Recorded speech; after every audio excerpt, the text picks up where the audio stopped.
দিছো?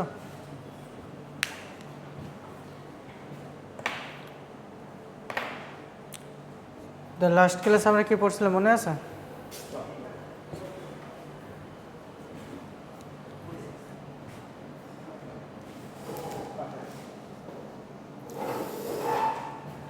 রিঅ্যাক্টিভ ডাইসের আজকে আমরা লাস্ট ক্লাস, আগের দুইটা ক্লাস নিয়েছি।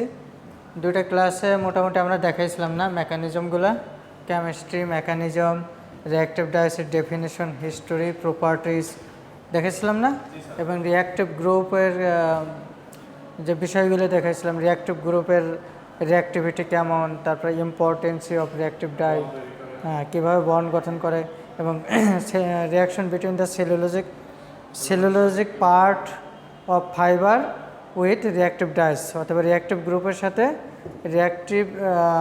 গ্রুপের সাথে ফাইবারের সেলুলোজের যে রিঅ্যাকশনটা হয় সেটাও দেখাইছিলাম, তাই না? সেলুলোজের 6 নম্বর কার্বনের যে প্রাইমারি হাইড্রোক্সিল গ্রুপ থাকে, সেই প্রাইমারি হাইড্রোক্সিল গ্রুপের সাথেই রিঅ্যাক্টিভ গ্রুপের রিঅ্যাকশনটা আমরা দেখাইছিলাম। আচ্ছা, আজকে যেটা পড়বো সেটা হচ্ছে তোমার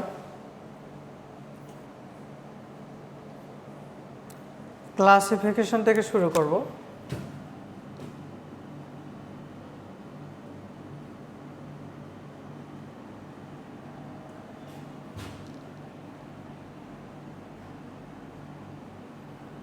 ক্লাসিফিকেশন অফ রিঅ্যাক্টিভ ডাই, এটার ক্ষেত্রে আমরা দেখি সাধারণত যদি আমরা রিঅ্যাক্টিভ গ্রুপের উপর ভিত্তি করে, অথবা যদি হয় এরকম ধরো ডিপেন্ড অন দ্য অথবা according to the reactive group, we can classify reactive dye into two categories. One is halogenated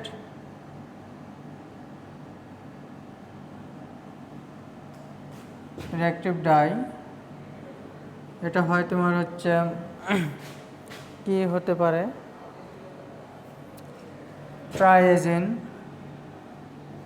ট্রাইএজেন গ্রুপযুক্ত, তারপর হচ্ছে পিরিমিডিন গ্রুপযুক্ত,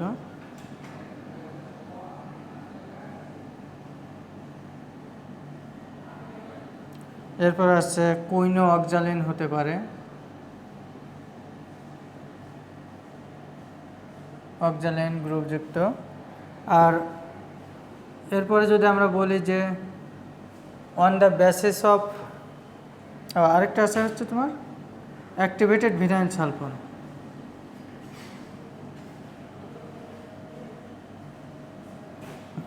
ভিনাইল কম্পাউন্ড দাও, ভিনাইল কম্পাউন্ড হতে পারে।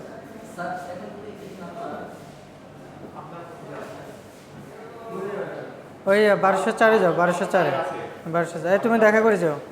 হ্যাঁ,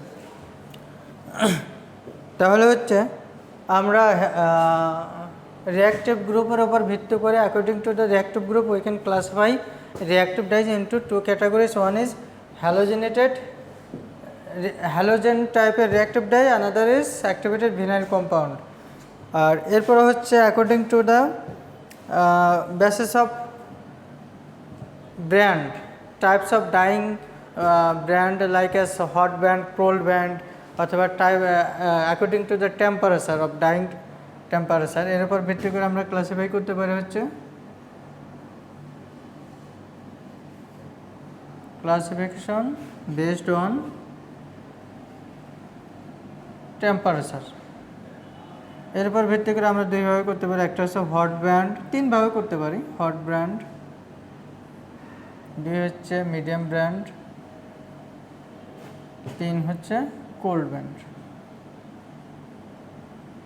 নর্মালি আমরা এই মিডিয়াম ব্র্যান্ডটাই কোল্ড ব্র্যান্ড হিসেবে জানি। এখানে টেম্পারেচার 55 থেকে 65 ম্যাক্সিমাম রাখা হয়। আর হট ব্র্যান্ডের ক্ষেত্রে আমরা 80 থেকে শুরু করে 85, 90, 95 পর্যন্ত আমরা রাখি।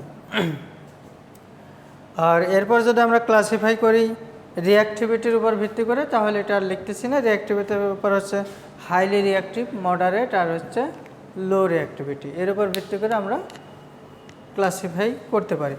তাহলে ইন জেনারেলি আমরা রিঅ্যাক্টিভ ডাইয়ের ক্লাসিফিকেশন এভাবে বলতে পারি, কয়টা ভাগে? একটা হচ্ছে classification based on the reactive group, classification based on the temperature, classification based on the reactivity, highly reactive, medium or moderate আর হচ্ছে লো। এরপর আছে ট্রেড নেম।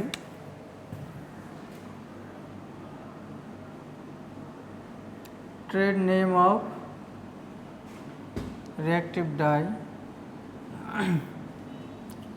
জাস্ট ইন্ডাস্ট্রিজে অথবা ইন্টারন্যাশনাল ট্রেডিংয়ের ক্ষেত্রে রিঅ্যাক্টিভ ডাই অথবা ম্যানুফ্যাকচারাররা তাদের প্রোডাক্টটা যে নামে সেল করে অথবা যে নামে প্রোডাকশন করে থাকে সেগুলি হচ্ছে আমাদের ট্রেড নেম অথবা বাণিজ্যিক নাম। ট্রেডের বাংলা কি? বাণিজ্য, তাই না? বাণিজ্যিক নাম, ট্রেড নেম হচ্ছে বাণিজ্যিক নাম।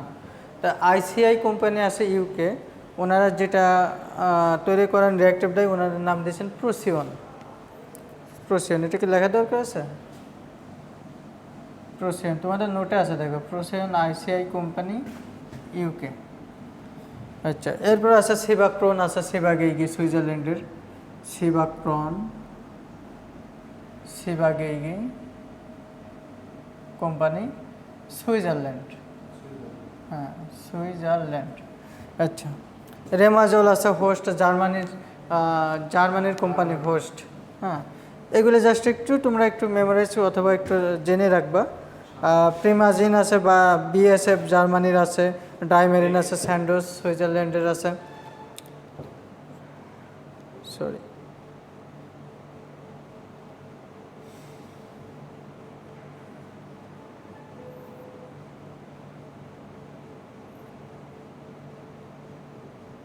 আচ্ছা, এখন আসো chemistry and mechanism. Characteristics of reactive group of reactive dye. Power পয়েন্টে দেখে পড়াইতে পারলে আরও ইজি হয়, এটা মোবাইল দেখে পড়ানো টাফ।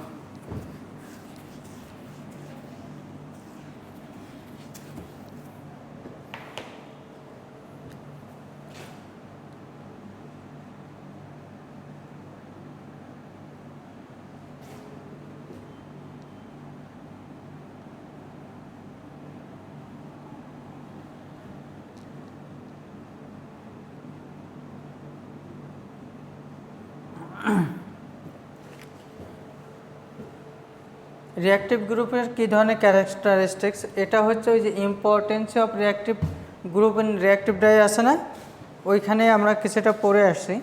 জাস্ট এখানে কিছু বিষয় আছে যেরকম এরকম তোমার reactive group does not impart colour, reactive group just create the bond with the fibre.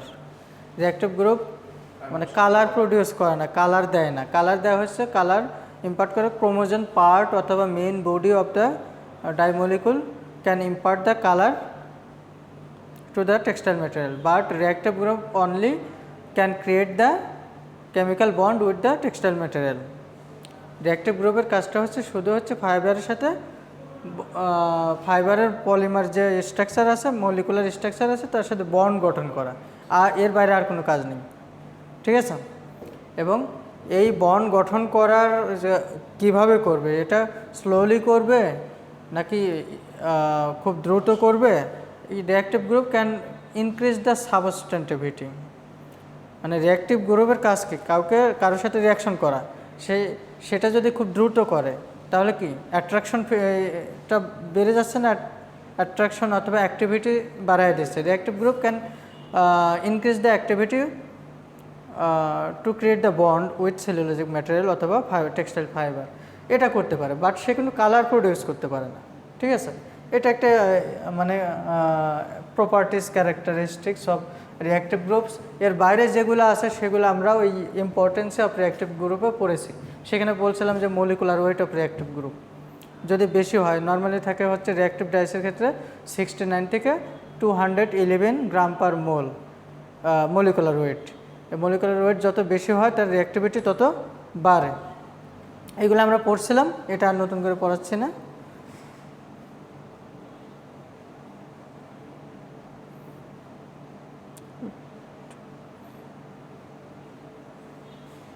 এরপর হচ্ছে assistant used for dyeing with reactive dice.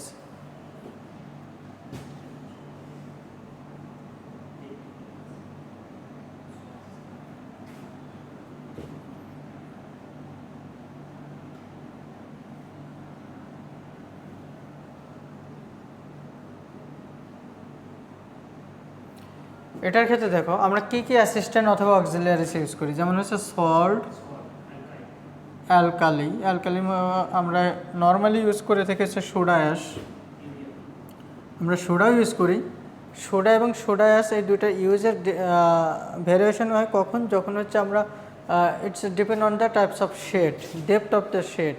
হ্যাঁ, শেডের ডেপথের উপরে এবং কী ধরনের কালার সেটার উপরে ভিত্তি করে আমরা caustic soda, sodium hydroxide or sodium carbonate use করি। তো নর্মালি লাইট এবং মিডিয়াম শেডের জন্য আমরা সোডিয়াম কার্বনেট ইউজ করি, এবং ডার্ক ডিপ শেড এবং ডার্ক টাইপের শেডের জন্য আমরা caustic soda, sodium hydroxide use করি। আচ্ছা, সল্ট, সোডা, তারপরে কি আছে অ্যালকালি, তারপরে গেল ইউরিয়া, সোপিং, আদার্স আছে আরও, সোপিং, ইউরিয়া এটসেট্রা। তো সল্টের কাজ হচ্ছে রিঅ্যাক্টিভ ডাইসের ক্ষেত্রে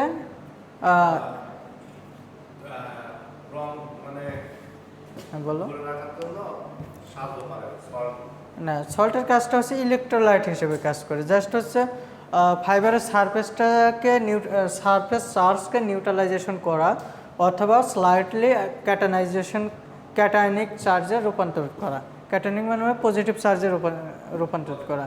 নর্মালি হচ্ছে সেলুলোজিক ম্যাটেরিয়ালের সারফেস, এটা যদি একটা ফাইবার বলি তাহলে সারফেস চার্জটা হয় অ্যানোয়নিক, সারফেস চার্জটা হয় অ্যানোয়নিক। প্রত্যেকটা জিনিসের কিন্তু চার্জ আছে, ঠিক আছে, অ্যাট্রাকশন চার্জ আছে। এটার ক্ষেত্রে দেখা যাচ্ছে যে তোমার সারফেস চার্জ হচ্ছে অ্যানোয়নিক, নেগেটিভ চার্জযুক্ত, আর রিঅ্যাক্টিভ ডাইও হচ্ছে অ্যানোয়নিক। এই ডাইমলিকুলগুলো হচ্ছে, এই যে দ্রবণীভূত যে ডাইমলিকুল আছে এগুলো হচ্ছে অ্যানোয়নিক। তা এই নেগেটিভ কী করে, রিপালশন হয়, রিপালস করে। আচ্ছা, তাহলে কি দুইটা নেগেটিভ হলে তাহলে ডাইমলিকুলগুলো ভিতরে ঢুকবে, সেই জন্য এখানে during reactive dye dyeing a large amount of salt required as a electrolyte. ইলেকট্রোলাইটের কাজটা হচ্ছে to neutralise the surface charge of cellulosic material like as cationic, to impart the cationic charge or কি টু নিউট্রালাইজ দ্য চার্জ। এই negative চার্জকে neutralise প্রশমিত করে দেওয়া অথবা স্লাইটলি ক্যাটায়নিক অথবা পজিটিভ চার্জের দিকে নিয়ে আসা। তাহলে যেটা বলতেছিলাম, এই লবণ সল্টের কাজ হচ্ছে যদি একটা পার্সেন্টলি পজিটিভ করে দেয় অথবা নিউট্রালাইজ করে দেয়, তখন এগুলো নেগেটিভ পজিটিভ অ্যাট্রাকশন হবে, তখন এটা ঢুকবে। আর এই কাজটা করতেছে কে, এই সল্ট হিসেবে আমরা নর্মালি ইউজ করি গ্লোবাল সল্ট। যদি আমরা সোডিয়াম ক্লোরাইড ইউজ করি তাহলে কী হয়, সোডিয়াম ক্লোরিন, এই সোডিয়াম মেটাল এবং ক্লোরিন এটা কি করে আমাদেরকে এই নেগেটিভটাকে, এখানে যে নেগেটিভ থাকে না, নেগেটিভ পজিটিভ কি হয়, নেগেটিভ পজিটিভে কী হয়, নেগেটিভ পজিটিভে পজিটিভ, তাই না, নেগেটিভে কী হয়, পজিটিভ, তাই না। আচ্ছা, এই কাজটা করতেছে ইলেকট্রোলাইট হিসেবে কাজ করতেছে সল্ট। আর অ্যালকালির কাজটা হচ্ছে, তাহলে সল্টের এখানে কাজ কি, ডাই পেনিট্রেশনে সাহায্য করা, ডাই ফাইবারের ভিতরে প্রবেশ করতে সাহায্য করা, পজিটিভ করে দিচ্ছে পার্শিয়াল, ওটা বাদ দাও, তোমার হচ্ছে পজিটিভ পার্শিয়াল পজিটিভ করে দিচ্ছে। তো সল্টের কাজ হচ্ছে ডাই মলিকুল ফাইবারের ভিতরে ধাক্কায় ঢুকানো, খাঁটি বাংলায় বুঝে নাও, মানে যেহেতু চার্জ চেঞ্জ করে দিচ্ছে তখন ইন্টারাকশন হচ্ছে, কাছে চলে আসতেছে, ফাইবার ভেতরে ডাইমলিকুল ঢুকতেছে। আচ্ছা, এটা হচ্ছে মেইন কাজ সল্টের। এর পাশাপাশি আরও কাজ করে কি, এর পাশাপাশি কাজ করতেছে তোমার এক্সট্রা এনার্জি টু পুশ, ওইটা একই কথা। এরপর আসে অ্যালকালি। অ্যালকালির কাজ কি, অ্যালকালির কাজ আছে to control the pH, control the pH of the solution. যে ডাইবারটা তৈরি হবে, যে ডাইবার, সেই ডাইবারটা পিএইচ কন্ট্রোল করার জন্য মেন কাজটা হচ্ছে অ্যালকালির। আর এরপরে হচ্ছে এই যে ডাইমলিকুল ফাইবারের ভিতরে ঢুকলো এবং সেলুলোজের সাথে বন্ড গঠন করলো, সেই বন্ডের স্ট্রেংথ আপ করে, মানে শক্তি বৃদ্ধি করে, বন্ডের শক্তিটাকে বৃদ্ধি করার জন্য অ্যালকালি কাজ করে। আরেকটা কাজ করা হচ্ছে সাবস্ট্যান্টিভিটি ইনক্রিজ করে, রিঅ্যাক্টিভ ডায়ার্সের সাথে ফাইবারের অ্যাট্রাকশন অ্যাফিনিটিটা ইনক্রিজ করে দেয়। এই তিনটা কাজ করে। এরপর সোপিংয়ের কাজ, সোপ অথবা ডিটারজেন্ট আমরা ইউজ করি আফটার ট্রিটমেন্ট প্রসেসে। ইউরিয়ার কাজ, যদি আমাদের জিএসএমের ব্যাপার স্যাপার থাকে, আদার্স কোনো ফিনিশিংয়ের ব্যাপার স্যাপার থাকে, তাহলে আমরা এগুলো ইউজ করে থাকি। তো এই অক্সিলারিজগুলি অথবা অ্যাসিস্ট্যান্ট কেমিক্যালগুলি আমরা ইউজ করে থাকি রিঅ্যাক্টিভ ডাই। জিএসএম না, আরও অনেক কাজে ইউজ করে। আচ্ছা, এরপরে আসো অ্যাপ্লিকেশন প্রসেস। অ্যাপ্লিকেশন প্রসেসের মধ্যে বেশ কিছু ইম্পর্টেন্ট প্যারামিটার আছে।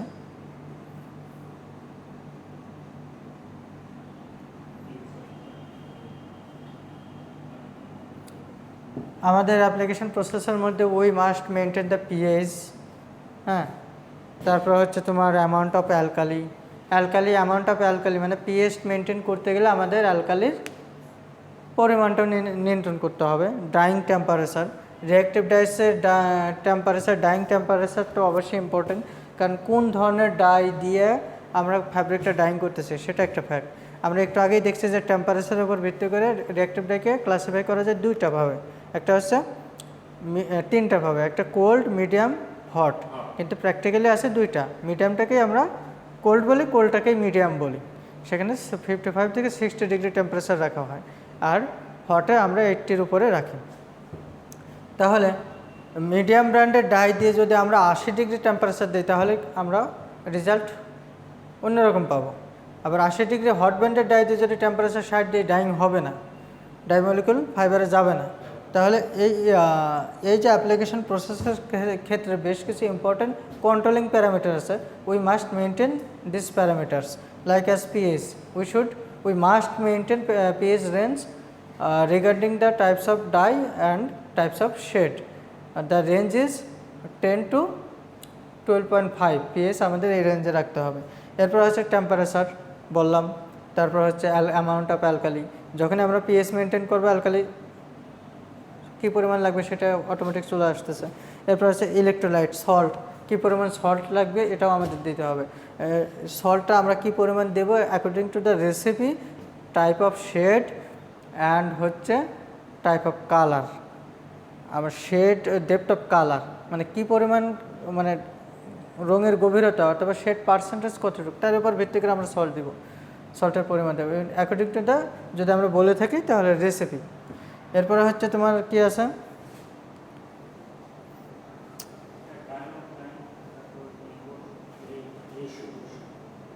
এরপর আছে কি টাইম অফ ডাইং।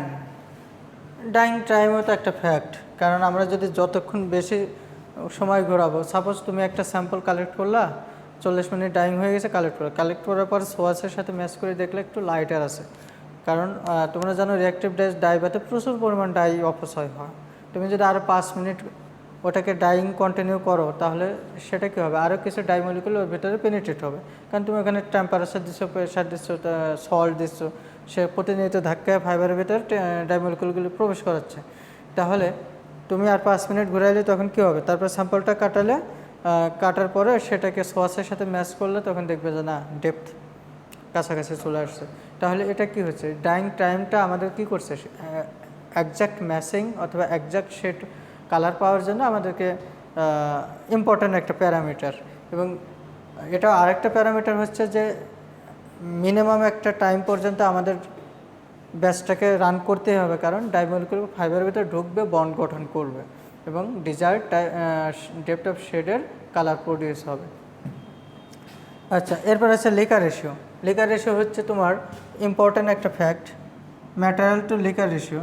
ম্যাটেরিয়াল যদি 100 কেজি হয় তাহলে লিকার যদি তুমি 1000 লিটার নাও তাহলে 100 কেজির জন্য 1000 লিটার, তার মানে কি ম্যাটেরিয়াল হচ্ছে 100 কেজি, তার 10 গুণ, তাহলে হচ্ছে লিকার রেশিও 1:10 হচ্ছে না। 1 কেজি ফ্যাব্রিকের জন্য 10 লিটার দ্রবণ হচ্ছে, আর দ্রবণের মধ্যে কী থাকতেছে, রং, আদার্স কেমিক্যাল, পানি, এগুলো। 100 কেজির জন্য 1000 লিটার, তাহলে এই 1000 লিটার সলিউশন করতে হলে তোমার কী পরিমাণ পানি ট্রিটমেন্ট করে দিতে হয়েছে, সল্টও ওই পরিমাণে লাগতেছে, সোডা লাগতেছে, তারপর আদার্স কেমিক্যাল লাগতেছে, আর যদি liquor ratio material to liquor ratio এরকম হয় 1:8, তার মানে 100 কেজির জন্য 800 লিটার, তার মানে অলরেডি 200 লিটার সব কিছুই কমে যাচ্ছে এই আনুপাতিক হারে। তো সেক্ষেত্রে লিকার রেশিওটা খুবই ইম্পর্ট্যান্ট ফর দ্য কস্টিং।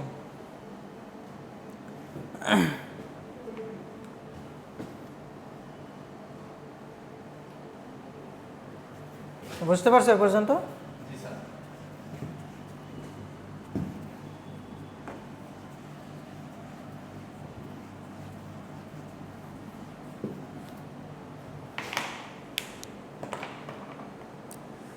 এরপর হচ্ছে দেখো different method of reactive dye application, dyeing method.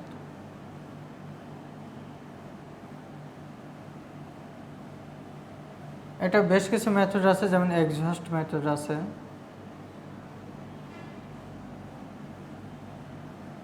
তারপরে হচ্ছে প্যাড বেস মেথড আছে।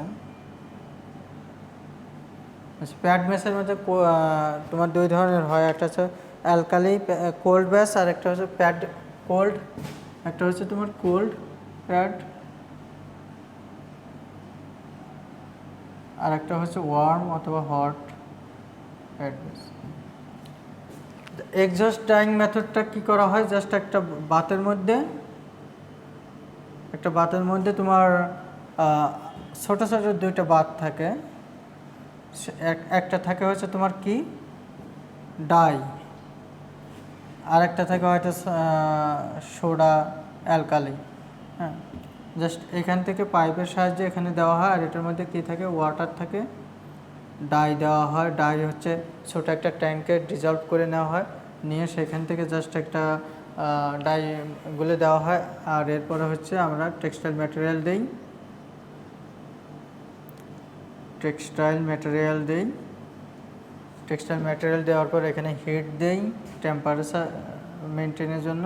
সাপোজ 60 ডিগ্রি মিডিয়াম ব্র্যান্ড অথবা কোল্ড ব্র্যান্ডের ক্ষেত্রে 60 ডিগ্রি টেম্পারেচার রাখলাম, এখানে ডাই দিলাম, টেক্সটাইল ম্যাটেরিয়াল দিলাম, পানি তো আছেই। এরপরে হচ্ছে সোডা ডোজিং করে দেওয়া হয়, কিছুক্ষণ চালানোর পর দেওয়া হয় 50%, তারপরে আবার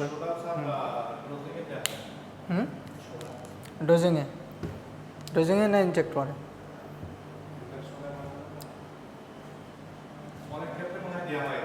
সোডা ডোজিংয়েও দেওয়া হয়, ইনজেক্টেও দেওয়া হয়। ডোজিং এবং ইনজেক্টেড ডিপেন্ড করতেছে শেডের উপরে। তোমার যদি ক্রিটিক্যাল টাইপের শেড হয় তাহলে ডোজিংয়ে দেওয়াই ভালো, আর যদি ডার্ক টাইপের ব্ল্যাক টাইপের এরকম কিছু হয়ে থাকে তাহলে ইনজেক্ট করা যেতে পারে। তো ডোজিংটা হচ্ছে সেফ জোন, সেফ জোন, আর ইনজেক্টে দিলে আনলেভেল হতে পারে অথবা বিভিন্ন ধরনের শেড ইফেক্ট আসতে পারে, ভেরিয়েশন আসতে পারে। আচ্ছা, তাহলে এই যে বিষয়টা আমরা কি করতেছি, এক্সহস্ট মেথডে পুরো দ্রবণ এখান থেকে নিয়ে একটা সলিউশন তৈরি করে তার মধ্যে ইমার্স করতেছি, টেক্সটাইল ম্যাটেরিয়ালটাকে ডুবাই দিয়ে আটকায় দিয়ে তাপ দিচ্ছি, এবং এই প্রসেসটাকে আমরা বলতেছি এক্সহস্ট। এবং এখানে কি করা হচ্ছে, জাস্ট ডাই মলিকুলগুলো ফাইবারের ভেতরে ট্রান্সফার করে দেওয়া হচ্ছে, এক্সহশন করে দেওয়া হচ্ছে, এবং তিনটা প্রসেস এখানে অ্যাপ্লাই হচ্ছে, অ্যাবজর্পশন, ডিসঅর্পশন। আর প্যাড বেসের ক্ষেত্রে আমরা একজোড়া প্যাডিং রোলার থাকে, সেই প্যাডিং রোলারের ভিতরে কি করা হয়, গাইড রোলার সাহায্যে ফ্যাব্রিকটাকে এভাবে প্যাডিং করে দেন হচ্ছে কালার সলিউশনে ডুবায়, পেস্টে অথবা দ্রবণে ডুবায়, দেন হচ্ছে প্যাডিং করে, এরপর হচ্ছে স্কুইজিং রোলারের সাহায্যে স্কুইজ করে, দেন হচ্ছে ওয়াশিং চেম্বার থাকে অথবা আরেকটা চেম্বার থাকে প্যাডিং করার পরে, সেটাকে ব্যাস আকারে রোল আকারে কয়েক ঘন্টা জড়ায় রাখা হয়, জাস্ট হচ্ছে রিয়াকশনটা হওয়ার জন্য এবং ডাই ফাইবারের বন্ড গঠনের জন্য। তারপরে সেটাকে আবার ওয়াশিং চেম্বারে নিয়ে যাওয়া হয়, সেখানে ওয়াশ করার পরে রিঞ্জিং করার পরে দেন আদার্স ট্রিটমেন্ট, আফটার ট্রিটমেন্ট থাকলে সেগুলো করা হয়। এটা প্যাড বেস, জাস্ট হচ্ছে যে ইমপ্রেগনেশন বার থাকে সেটা হচ্ছে প্যাডিং, একজোড়া প্যাডিং রোলার থাকে। আমি একটু সংক্ষিপ্ত করতেছি।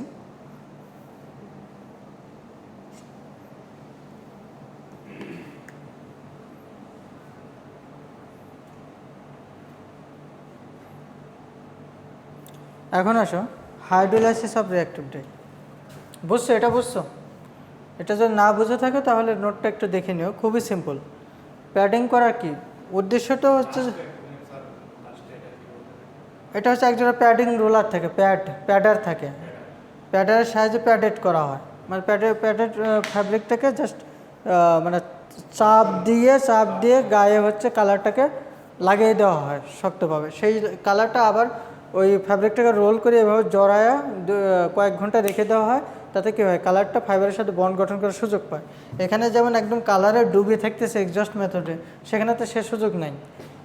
কালারটাকে গায়ে লেপটে দেওয়া হচ্ছে, রোলার সাহায্যে চাপ দিয়ে লাগাই দেওয়া হচ্ছে ফ্যাব্রিকের গায়ে, দেন সেটাকে ওইভাবে জড়ায় রাখতে হচ্ছে কয়েক ঘন্টা। তখন এই কালারগুলো ফাইবারের ভিতরে ঢোকার সময় পাচ্ছে, সুযোগ পাচ্ছে। দেন সেটাকে যখন ডাইং হয়ে যায়, ফিক্সড আপ হয়ে যায়, তখন এরপরে হচ্ছে ওয়াশিং করা, শপিং করা, হট ওয়াশ, কোল্ড ওয়াশ এগুলো দেওয়া।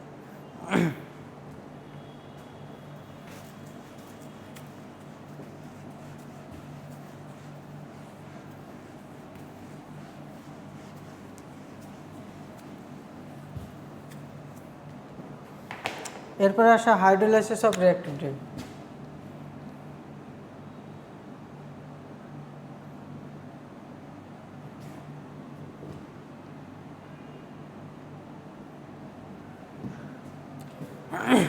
আমরা ওই যে রিঅ্যাক্টিভ গ্রুপের সাথে সেলুলোজের যে একটা রিয়াকশন দেখাইছিলাম মনে আছে, সেলুলোজের 6 নম্বর কার্বনের প্রাইমারি হাইড্রোক্সিল গ্রুপের সাথে যে রিঅ্যাক্টিভ গ্রুপের বন্ড গঠন হয়, হ্যাঁ, সেই ক্ষেত্রে আমরা দেখেছিলাম যে এই প্রাইমারি হাইড্রোক্সিল গ্রুপটা কি করতেছে, সেলুলোজের ফাইবারের সাথে বন্ড গঠন করতেছে। যদি কোনো কারণে এমন হয় যে ফাইবারের সাথে বন্ড গঠন না করে ওয়াটারের, যেহেতু পানিতেই ডাইং করা হচ্ছে, ওয়াটারের হাইড্রোক্সিল গ্রুপের সাথে বন্ড গঠন করে, তাহলে সেক্ষেত্রে কি হবে, ওই ডাইমলিকুলগুলো আর ফাইবারের প্রতি কোনো অ্যাট্রাকশন পাবে না, অ্যাফিনিটি ফিল করবে না, তখন এটা পানির সাথে মিশে যাবে এবং ওটাই হচ্ছে হাইড্রোলাইসিস অফ ডাইমলিকুল। এবং সেটাই ওই মলিকুল ডাইগুলিকে আমরা আবার কি করি, ইফ্লুয়েন্ট আকারে ইটিপি প্লান্টে দিয়ে দিই অথবা নদী নালায় ছেড়ে দিই। যারা একটু কি বলে অসৎ লোকজন, তারা সরাসরি ছেড়ে দেয়। হ্যাঁ, এই জন্য আমাদের নদী নালা সব নষ্ট হয়ে গেছে গাজীপুর, নারায়ণগঞ্জ।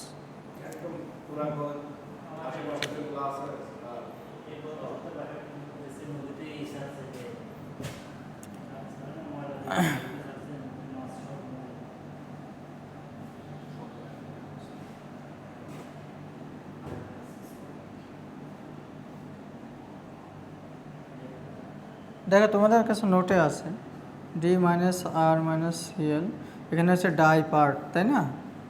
এটা হচ্ছে রিঅ্যাক্টিভ গ্রুপ, আর Clটা হচ্ছে লিভিং গ্রুপ, মনে আছে? আচ্ছা, এটা হচ্ছে একটা ডাই মলিকুল, এর সাথে এটা যদি কোনো কারণে পানির, এটা কি পানি না, H2O, তাহলে এই পানির হাইড্রোক্সিল গ্রুপের সাথে সেলুলোজের সাথে এটা হবে না, এটা ধরো তোমার উইথ ওয়াটার দাও, যেহেতু সরাসরি হাইড্রোলাইসিস নিচ্ছি, তাহলে আমরা এখানে বলতে পারি এখানে কি হচ্ছে, জাস্ট এই হাইড্রোক্সাইড এখান থেকে ক্লোরিন রিমুভ হয়ে যাবে, হাইড্রোজেন ক্লোরাইড প্রডিউস করবে এবং হচ্ছে আমার ক্লাস 1400, হ্যাঁ, প্লাস হচ্ছে হাইড্রোজেন, এই হাইড্রোজেনের সাথে ক্লোরিন বিক্রিয়া হচ্ছে আর হাইড্রোক্সিল গ্রুপটা এখানে যুক্ত হচ্ছে, তাহলে হাইড্রোজেন ক্লোরাইড। এই হাইড্রোক্লোরিক অ্যাসিড পানিতে মিশে যাচ্ছে, আর এটাও ওই ওয়াটারের হাইড্রোক্সিল গ্রুপের সাথে পানির সাথে মিশে যাচ্ছে এবং এটা ফাইবারের সাথে কোনো বন্ড গঠন করতেছে না। এটা হচ্ছে হাইড্রোলাইসিস অফ রিঅ্যাক্টিভ ডাই। আর বুঝতে পারছো? আর এটাকে আমরা যদি কোনোভাবে প্রিভেন্ট করতে চাই,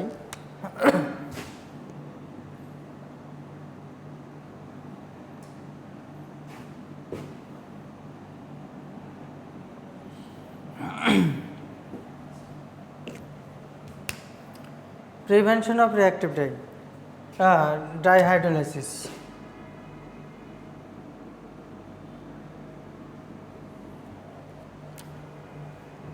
রিঅ্যাক্টিভ ডাইহাইড্রো প্রিভেনশন করতে চাই, মানে আমরা মানে ড্রাইটা হাইড্রোলাইসিস হবে না, পানির সাথে বিক্রিয়া করবে না, এটা যদি আমরা রিডিউস করতে চাই অথবা বাধা দিতে চাই, তাহলে আমাদের কি করতে হবে, প্রথম যে কাজটা হচ্ছে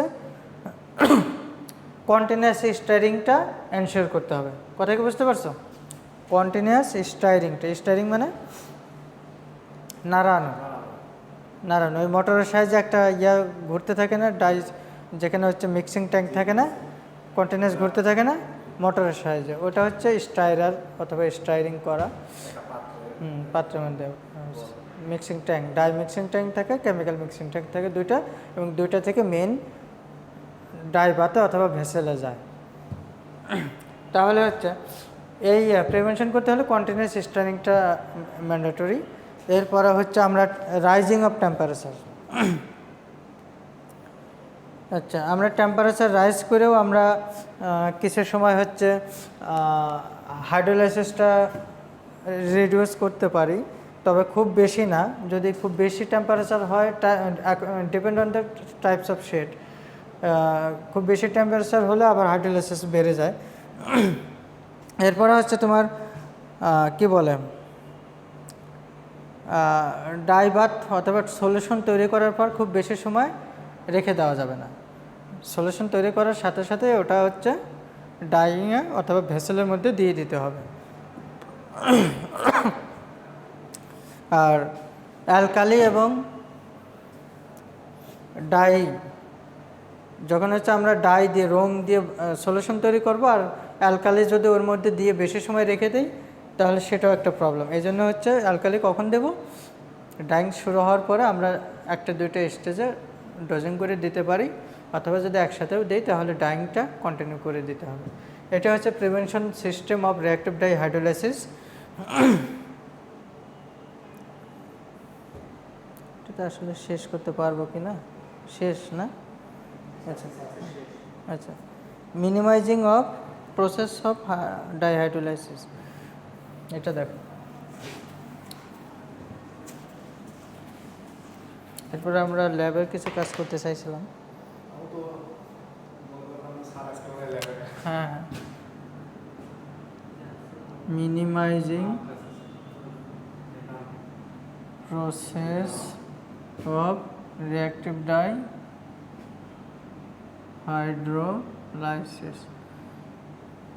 আচ্ছা, এই যে ডাই হাইড্রোলাইসিস হয়ে গেল না, পানির সাথে মিশে গেল না, যেটা ওয়েস্টেজ হয়ে গেল, সেই ওয়েস্টেজ ডাই পানি সহকারে, এটা হচ্ছে এই হাইড্রোলাইসিস হওয়া ডাইগুলো দিয়ে আমরা সিনথেটিক পলিঅ্যামাইড ফাইবার, নাইলন, এগুলো আমরা ডাইং করতে পারি।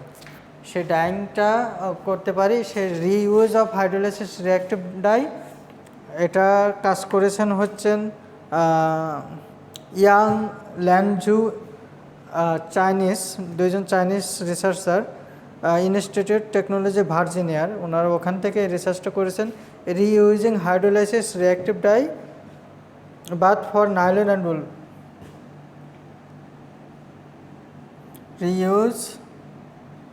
reusing of hydrolyzed reactive dye bath for polyamide fiber যেমন nylon and protein fibre wool, natural protein fibre wool dyeing. Just এটা লিখে ইউটিউবে গুগলে সার্চ দেবা, এই পেপারটার পিডিএফ চলে আসবে। যদি না পাও আমাকে বলবো, আমার কাছে আছে। Reusing hydrolyzed reactive dye bath for nylon and wool dyeing. এই যে ডাইং করার শেষে যে পানিটা পাইলে না, রঙিন পানি, যেটা হচ্ছে হাইড্রোলাইসিস হয়ে গেছে, ডাইগুলো ওয়েস্টেজ হয়ে গেল, সেই ডাই সলিউশনটাই হচ্ছে আমরা রিইউজ করতে পারি। কীভাবে? নাইলন এবং উল ফাইবার ডাইং করে, ঠিক আছে? সেই রিসার্চ ওয়ার্কটা এখানে আছে। আরেকটা হচ্ছে ক্যাটানাইজেশন by ক্যাটানাইজিং the cotton fabric prior to dyeing। আচ্ছা, এটাকে এইভাবে না দিয়ে এইভাবে সার্চ দিয়ে তাই পাবা। influence of cationization of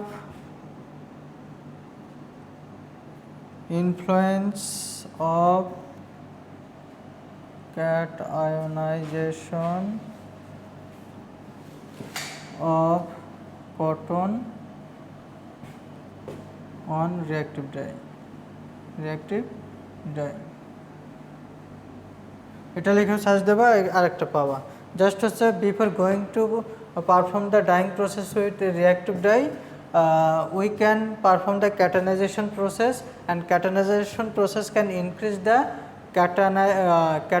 cationic charge on cellulosic material that will help to reduce the hydrolysis of reactive dye. কথা কি বুঝছো? আমরা রিঅ্যাক্টিভ ডাইং এ যাওয়ার আগে যদি ফ্যাব্রিকটাকে স্কারিং ব্লিচিং করার পরে ক্যাটানাইজেশন করি, বিভিন্ন ধরনের ক্যাটানাইজার আছে যেটা কি করে ফ্যাব্রিকের চার্জটাকে ফাইবারের চার্জটাকে ক্যাটায়নিক করে অথবা পজিটিভ চার্জে নিয়ে আসে, তখন ওই ফাইবার অথবা ফ্যাব্রিকটা যদি রিঅ্যাক্টিভ ডাই দিয়ে ডাইং করি তাহলে এই যে ডাই হাইড্রোলাইসিসের পরিমাণটা কমে যাবে, ডাই এবং ফাইবারের অ্যাট্রাকশন সাবস্টেন্সটি বেড়ে যাবে, যে কারণে এই হাইড্রোলাইসিসটা কমে যাবে।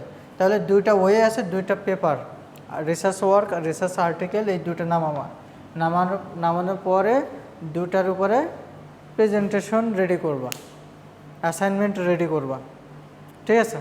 অ্যাসাইনমেন্ট রেডি করে আমাকে দিবা, আর এর যে কোনো একটার উপরে আমি প্রেজেন্টেশন নিব তোমাদের, পাওয়ার পয়েন্ট পিপিটি রেডি করবো। কথা কি বুঝতে পারছো? ওকে, আচ্ছা। এরপর আছে লাস্ট ওয়ান হচ্ছে তোমার, আচ্ছা দেখো নোটেই আছে, লেকচার নোটে আছে।